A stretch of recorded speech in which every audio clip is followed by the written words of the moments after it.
Bonjour et bienvenue sur la chaîne des hommes et des voitures. Aujourd'hui, je vais vous présenter peut-être la première voiture que j'ai adorée, la Chevrolet Camaro de 4ème génération, entre 1992 et 2002. Mais pourquoi cette voiture en particulier? Eh bien, c'est assez simple. Je suis né dans les années 90 comme la plupart à mon avis des personnes qui vont écouter cette chaîne. Et j'ai grandi en jouant à Gran Turismo. Dans le 2, que je me souviens avoir acheté en Andorre, vous pouviez acheter des voitures d'occasion pour commencer votre carrière. Et il faut dire que cette voiture présentait des arguments assez sympathiques. Elle était puissante et abordable. C'était le starter idéal. Alors je peux vous dire que de mes 6 ans, j'étais la vraie terreur de la Sunday Cup. Et ce que j'appréciais particulièrement sur cette voiture, c'était l'arrière, ses phares. Il faut dire que c'était la partie que l'on regardait le plus régulièrement. Mais dans le fond, cette Camaro, c'était quoi? Il y en a eu 5 générations au total et il faut dire que les 2 premières générations, ainsi que la dernière, eh bien ce n'est pas exactement les mêmes genres de modèles. Alors que la première, la deuxième et la 5ème génération ont vraiment un look de muscle car à l'américaine, cette Camaro ressemble vraiment à un coupé très long, un peu bateau. On va dire qu'il y a une certaine ressemblance avec la Camaro de 3ème génération, plutôt années 80. La Camaro de 4ème génération, c'est une voiture assez méconnue, voire même inexistante en France. Alors que pourtant, aux États-Unis, on a recensé plus de 600 000 véhicules vendus pendant ses 10 ans d'existence. Elle s'est vendue grâce à quelques arguments en sa faveur. D'abord, une certaine gueule quand même. Un vrai coupé à l'américaine, long, presque 5 mètres, très confortable. Beaucoup de plastique, parce que c'est pas très cher et qu'il faut que les gens puissent acheter ce beau coupé. Et généralement une boîte auto à 4 rapports.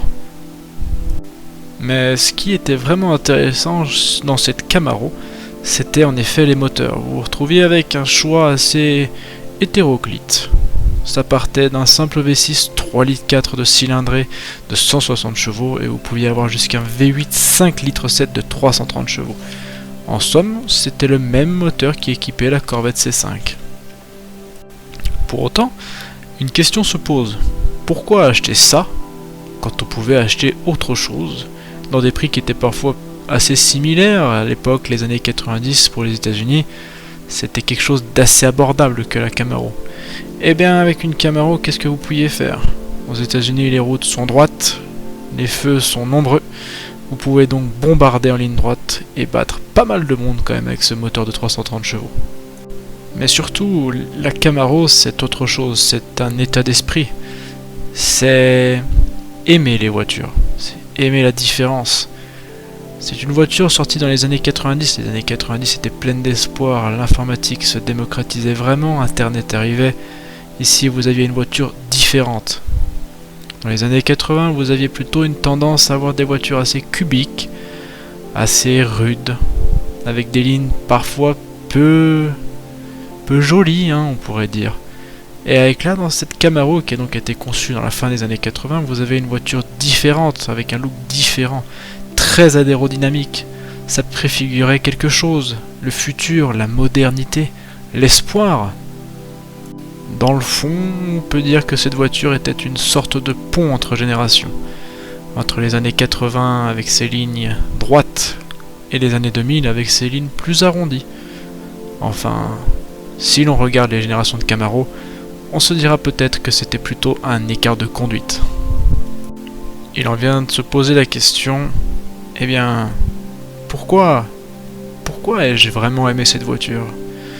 Eh bien, pour moi, j'imagine que l'amour a parfois ses raisons que la raison ignore. Il est parfois des choses et des personnes que l'on aime, sans jamais trop savoir pourquoi. On les regarde avec un certain regard attendrissant. On se dit que ce serait peut-être agréable d'en conduire une un jour. Eh bien, ma foi, l'espoir fait vivre. Et vous? Quelle voiture vous a fait plonger dans la passion de l'automobile? J'ai eu plein de voitures comme celle-ci et elles seront abordées dans les différentes vidéos qui sortiront à l'avenir. En attendant, vous pouvez toujours mettre un petit commentaire pour que l'on puisse discuter, que vous me disiez quelle voiture vous a fait rêver, car j'imagine que certaines personnes ont été intéressées par des modèles que l'on dira inconnus ou tout à fait normaux, ma foi.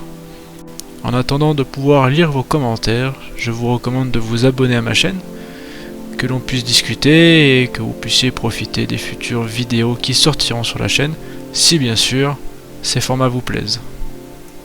Allez, ciao!